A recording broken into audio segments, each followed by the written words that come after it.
اعوذ باللہ من الشیطان الرجیم بسم اللہ الرحمن الرحیم۔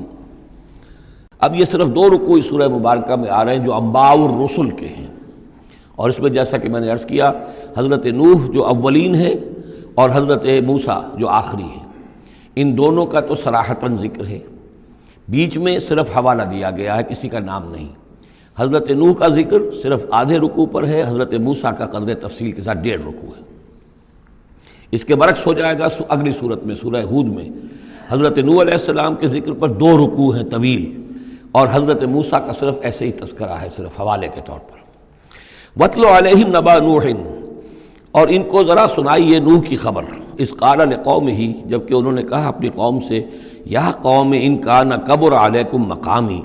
اے میری قوم کے لوگوں اگر تم پر بہت بھاری گزر رہا ہے میرا کھڑا ہونا، و تذکیری بآیات اللہ،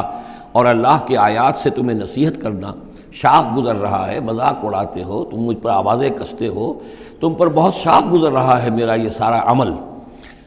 فعلی اللہ توکلت، تو میں نے تو اللہ پر توکل کیا ہے۔ فاجمعوا امرکم، تو اپنا سارے جو بھی ذرائع ہیں ان کو جمع کر لو، وشرکاکم، اور تمہارے سارے شریک جو ہیں انہیں بلا لو۔ ثم لا یکن امرکم علیکم غمۃ، پھر تم پر تمہارا معاملہ جو ہے کسی اشتباہ میں نہ رہ جائے۔ ثم اقضوا الی ولا تنظرون، پھر جو فیصلہ میرے بارے میں کرنا ہے کر گزرو اور مجھے کوئی مہلت مت دو۔ یہ جو انداز ہے چیلنج کا، اور یہ اس سے پتہ چلتا ہے کس درجے دل دکھ چکا تھا حضرت نوح علیہ السلام کا، استہزاء سے، تمسخر سے، مذاق سے۔ اللہ کا ایک بندہ ہے، 950 برس بیت چکے ہیں، کوئی سن کر نہیں دے رہا ہے، تو اس وقت جو آخری بات، اچھا اب جو تم کر سکتے ہو، میرا کوئی بگاڑ سکتے ہو بگاڑ لو، اپنی ساری قوت جمع کر لو، جیسا کہ اس سے پہلے آ چکا ہے، اور بھی انبیاء نے اس طرح کی بات کہی۔ پھر بالآخر فَإِن تَوَلَّيْتُمْ، اور پھر اگر تم یہ نہ کرو، اگر تم اس کھلے مقابلے میں بھی نہ آؤ، اور اس میں اس بات کا خیال موجود ہے، یعنی اس بات کا امکان موجود ہے کہ ان کے دل میں چور ہو کہ ہم اس کے خلاف کوئی اقدام کریں، اسے قتل کر دیں، نوح کے خلاف کوئی اور ہم ایسا اقدام کریں تو پتہ نہیں کوئی مصیبت ہم پر نہ آ جائے۔ لہذا یہ سارا جو انداز تھا حضرت نوح علیہ السلام کا، اس کے باوجود پھر وہ فرما رہے ہیں وَإِن تَوَلَّيْتُمْ، اگر تم نہیں کچھ کرتے، فَمَا سَأَلْتُكُم مِّنْ أَجْرٍ، تو پھر ذرا غور کرو، میں نے جو بھی تمہاری خدمت کی ہے آج تک، تمہیں جو دین کی طرف بلایا ہے، دعوت دی ہے، میں نے کبھی تم سے کوئی اجر مانگا ہے؟ میں نے تم سے کوئی اجرت تو طلب نہیں کی، تم سے کوئی شاباش تک نہیں مانگی، میں نے تم سے کوئی مدد نہیں مانگی، تم سے کوئی اجرت نہیں مانگی۔ ان اجری الا علی اللہ، میرا اجر تو اللہ کے ذمے ہے۔ وامرت ان اکون من المسلمین، اور مجھے حکم ہوا ہے کہ میں اس کے فرما بردار بندوں میں سے رہوں۔ فکذبوہ، تو انہوں نے پھٹلا دیا اس کو۔ فنجیناہ، تو ہم نے نجات دے دی اس کو، ومن معہ فی الفلک، اور جو بھی اس کے ساتھ تھے اس کی کشتی میں۔ وجعلناہم خلائف، اور انہی کو پھر ہم نے خلفاء بنا دیا زمین کے اندر، پھر انہی کو خلافت عطا کی، انہی کو جانشین بنایا۔ وَأَغْرَقْنَا الَّذِينَ كَذَّبُوا بِآيَاتِنَا، اور غرق کر دیا ان لوگوں کو جنہوں نے ہماری آیات کی تکذیب کی تھی۔ فَانظُرْ كَيْفَ كَانَ عَاقِبَةُ الْمُنذَرِينَ، تو دیکھو کیسا انجام ہوا ان کا جنہیں خبردار کر دیا گیا تھا۔ ثُمَّ بَعَثْنَا مِن بَعْدِهِ رُسُلًا، پھر ہم نے بھیجا ان کے بعد بہت سے رسولوں کو، الی قومہم، اپنی اپنی قوموں کی طرف۔ فجاءوہم بالبینات، تو وہ سب کے سب آئے ان کے پاس روشن دلیلیں لے کر۔ فما کانوا لیؤمنوا بما کذبوا بہ من قبل، لیکن وہ جس چیز کے انکار پر اڑ چکے تھے وہ ساری روشن دلیلیں دیکھنے کے باوجود بھی اس کو ماننے والے نہ بنے۔ کذالک نطبع علی قلوب المعتدین، اسی طرح ہم مہر کر دیا کرتے ہیں حد سے تجاوز کرنے والوں کے دلوں پر۔ ثم بعثنا من بعدہم موسیٰ و ہارون، اب یہ دیکھیے وہ جو ایک لنک جو ہے جو میں نے آپ کو بتایا تھا، ایک چین ہے، حضرت نوح، حضرت ہود، حضرت صالح، حضرت لوط، حضرت شعیب اور حضرت موسیٰ، یہ 6 کا ذکر قرآن مجید میں بار بار آتا ہے۔ یہاں پر حضرت نوح کا اور حضرت موسیٰ کا، درمیان میں صرف ثم بعثنا من بعدہم رسلا، اور بھی رسول آئے، ان کا یہاں صراحتاً تذکرہ نہیں ہے۔ پھر ہم نے بھیجا ان کے بعد موسیٰ اور ہارون کو الی فرعون و ملئہ، فرعون اور اس کے سرداروں کی جانب، بے آیاتنا، اپنی نشانیوں کے ساتھ۔ فاستکبروا وکانوا قوما مجرمین، انہوں نے استکبار کیا اور وہ تھے مجرم قوم، گناہگار لوگ۔ فلما جاءهم الحق من عندنا، تو جب ان کے پاس ہمارے پاس سے ان تک ہمارے پاس سے حق پہنچا، قالوا ان ھذا لسحر مبین، تو انہوں نے کہا یہ تو کھلا جادو ہے۔ قال موسیٰ تقولون للحق لما جاءکم، موسیٰ نے کہا ان سے کہ کیا تم حق کے لیے کہہ رہے ہو، یہ حق ہے جو تم پر آیا ہے اور جو تم تک پہنچا ہے۔ اسحر ھذا، کیا یہ جادو ہے؟ ولا یفلح الساحرون، اور ساحر تو کبھی فلاح نہیں پایا کرتے۔ قالوا اجئتنا لتلفتنا عما وجدنا علیہ آباءنا، انہوں نے کہا موسیٰ کیا تم ہمارے پاس آئے ہو کہ تم ہمیں پھیر دو ان چیزوں سے، ان طریقوں سے، ان رسوم سے، ان ریتوں سے، ان رواجوں سے کہ جس پر ہم نے پایا اپنے آباء و اجداد کو، وَتَكُونَ لَكُمُ الْكِبْرِيَاءُ فِي الْأَرْضِ، اور تم دونوں کے لیے ہی حکومت ہو جائے اور بلندی ہو جائے اور بڑائی ہو جائے زمین کے اندر۔ دونوں سے مراد حضرت موسیٰ اور حضرت ہارون علیہ السلام۔ وَمَا نَحْنُ لَكُمَا بِمُؤْمِنِينَ، اور ہم ہرگز تم دونوں کی بات ماننے والے نہیں ہیں۔ وَقَالَ فِرْعَوْنُ ائْتُونِي بِكُلِّ سَاحِرٍ عَلِيمٍ، اور فرعون نے کہا لے آؤ میرے پاس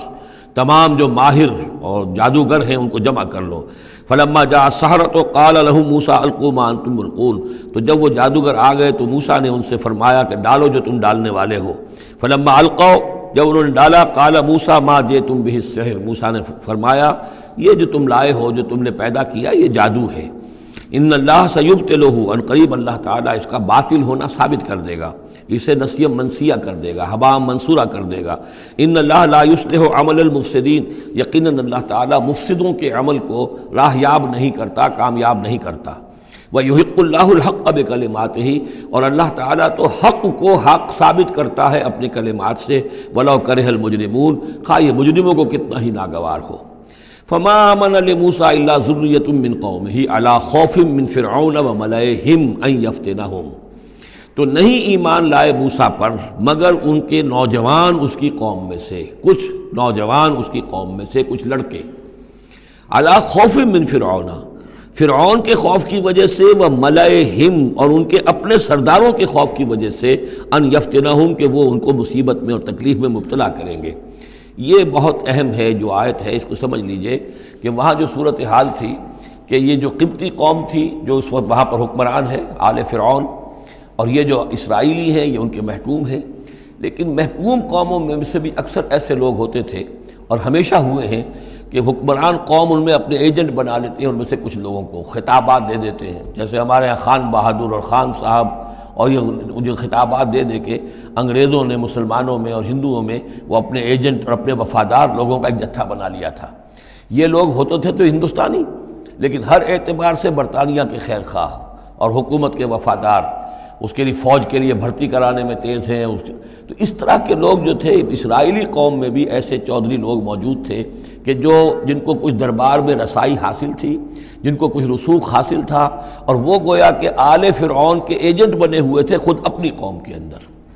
یہ ہے وہ معاملہ کہ وہ ڈرتے تھے وہ لوگ، اگر ہم موسیٰ پر ایمان لے آئے تو یہ ہماری اپنی قوم کے جو چودھری لوگ ہیں، یہ خان صاحب اور جو یہ خان بہادر لوگ جو ہیں، یہ پھر ہمیں ستائیں گے، یہ ہماری رپورٹیں کریں گے اور ہماری جو ہے ان رپورٹوں کے اوپر گوشمالی ہوگی۔ فما آمن، لیکن یہ کہ بہرحال نوجوان خون ایسا ہوتا ہے کہ اس کے اندر پھر زیادہ مصلحت بینی نہیں ہوتی۔ جو ذرا ادھیڑ عمر کے لوگ ہوں وہ زیادہ مصلحت بین ہو جاتے ہیں، ان کی خوا میں اتنی طاقت بھی نہیں ہوتی، خون میں اتنا جوش بھی نہیں رہتا، تو نوجوان جو ہے وہ تو رزق لیتا ہے۔ تو یہ سارا پورا فلسفہ جو اس ایک آیت میں موجود ہے۔ فما آمن لموسیٰ الا ذریۃ من قومہ، خود اس کی قوم میں سے بھی، سب کے سب حضرت موسیٰ کو نبی ماننے والے نہیں تھے، نہیں مانی بات موسیٰ کی ان کی قوم میں سے بھی مگر کچھ نوجوانوں نے، کچھ نوجوان، کچھ لڑکوں نے، علی خوف من فرعون، فرعون کے خوف کی وجہ سے، وہ ملئہم، اور ان کے اپنے سرداروں کے خوف کی وجہ سے، ان یفتنہم، کہ وہ انہیں پرسیکیوٹ کریں گے، ان کو فتنے میں مبتلا کریں گے۔ وَإِنَّ فِرْعَوْنَ لَعَالٍ فِي الْأَرْضِ، اسی طرح کا ایک شخص قارون تھا۔ قارون جو ہے وہ قوم موسیٰ سے تھا، اسرائیلی تھا، لیکن یہ کہ سرکار دربار میں رسائی تھی، وفادار تھا حکومت کا، اسی کی وجہ سے بڑے بڑے ٹھیکے ملتے تھے، جیسے ہمارے ہاں ٹھیکیدار ہوتے تھے بڑے بڑے لوگ، تو اس کے پاس اتنی دولت جمع ہو گئی تھی۔ وہ سارا تذکرہ جو ہے آگے چل کر آئے گا سورہ قصص کے اندر، تھا تو قوم موسیٰ میں سے تھا، فرعونی تو نہیں تھا، لیکن یہ کہ وہ حضرت موسیٰ کے خلاف چالیں چلتا تھا، اور وہ ساری جو ہے وہ سرکار دربار کی جو خوشامد ہے وہ کام کرتا تھا، اسی سے پھر اس کو دولت ملتی تھی۔ وَإِنَّ فِرْعَوْنَ لَعَالٍ فِي الْأَرْضِ، اور یقیناً فرعون جو ہے وہ بہت سرکشی کر رہا تھا زمین میں، وَإِنَّهُ لَمِنَ الْمُسْرِفِينَ، اور یقیناً وہ بہت حد سے بڑھنے والا تھا۔ وقال موسیٰ یا قوم، اب انہوں نے ان سے جو بھی ایمان لے آئے تھے ان سے کہا قال یا موسیٰ قوم ان کنتم آمنتم باللہ، اب اگر تم اللہ پر ایمان لے آئے ہو فعلیہ توکلوا، تو اب اللہ پر توکل بھی کرو، ان کنتم مسلمین، اگر تم واقعتاً فرما بردار ہو گئے ہو۔ فقالوا علی اللہ توکلنا، تو انہوں نے کہا ہاں ہم اللہ پر توکل کرتے ہیں، اپنا معاملہ اللہ کے حوالے کرتے ہیں۔ ربنا لا تجعلنا فتنة للقوم الظالمین، اے اللہ تو ہمیں ان ظالموں کے لیے تختہ مشق نہ بنا دے، اے اللہ ایسا نہ ہو کہ تو ہمارے ذریعے سے ان کو آزمائے، یعنی یہ کہ جیسے کہ ابو جہل ستا رہا تھا، ابو جہل کی آزمائش ہو رہی تھی، لیکن تختہ مشق حضرت یاسر حضرت سمیہ بن رہی تھی رضی اللہ تعالیٰ عنہما، تو اے اللہ ہمیں نہ آزما، ہم پر ان کا زور نہ آزما، یعنی ہمیں تختہ مشق نہ بنا دے۔ وَنَجِّنَا بِرَحْمَتِكَ مِنَ الْقَوْمِ الْكَافِرِينَ، اور ہمیں اپنی خاص رحمت سے ان کافروں کی قوم سے نجات عطا فرما۔ وَأَوْحَيْنَا إِلَىٰ مُوسَىٰ وَأَخِيهِ، اور ہم نے وحی کر دی موسیٰ کو اور ان کے بھائی کو ہارون کو، أَن تَبَوَّآ لِقَوْمِكُمَا بِمِصْرَ بُيُوتًا، کہ تم اپنی قوم کے لیے مصر میں کچھ گھر معین کر لو، ان گھروں کے اندر جمع ہو کر اللہ کی یاد کیا کرو، جیسے کہ دار ارقم جو ہے مکہ مکرمہ میں محمد رسول اللہ صلی اللہ علیہ وسلم نے وہ ایک مقرر کر لیا تھا، وہیں پر آپ ٹھہرتے تھے، کوئی آتا تھا تو وہیں پر ملاقات ہوتی تھی۔ ان تبوأ لقومکما بمصر بیوتا، کہ تم کوئی معین کر لو مصر میں کچھ گھر، واجعلوا بیوتکم قبلۃ، اور اس کے علاوہ یہ کہ اپنے گھر بناؤ ہی قبلہ رخ، اس لیے کہ مسجدیں تو بنا نہیں سکتے، اور وہ معاملہ جو ہے فرعون کے خوف سے،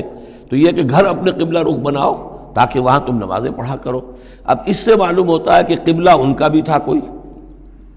جبکہ ابھی بیت المقدس تو بنا ہی نہیں ہے، وہ تو حضرت سلیمان علیہ السلام حضرت موسیٰ سے کم 1000 سال بعد آئیں گے، اور پھر وہ جو ہے بیت المقدس ہوگا اور یروشلم بنے گا اور ہیکل سلیمانی بنے گی، لہذا قبلہ تب اس وقت کا قبلہ کس کا تھا، کون سا تھا؟ یہی بیت اللہ قبلہ تھا۔ ان کے جو وہ خیمے ہوتے تھے قربان گاہ کے خیمے، ان کے بارے میں تفاصیل آتی ہے تورات کے اندر کہ وہ ایسے نصب کیے جاتے تھے کہ جب کوئی شخص جو ہے وہ قربانی پیش کرتا تھا تو اس کا رخ جو ہے سیدھا کعبے کی طرف ہوتا تھا۔ تو وَجْعَلُوا بُيُوتَكُمْ قِبْلَةً، اپنے گھر جو ہے قبلہ رو بناؤ، وَأَقِيمُوا الصَّلَاةَ وَبَشِّرِ الْمُؤْمِنِينَ، نماز قائم رکھو اور اہل ایمان کو بشارت دو۔ صدق اللہ العظیم۔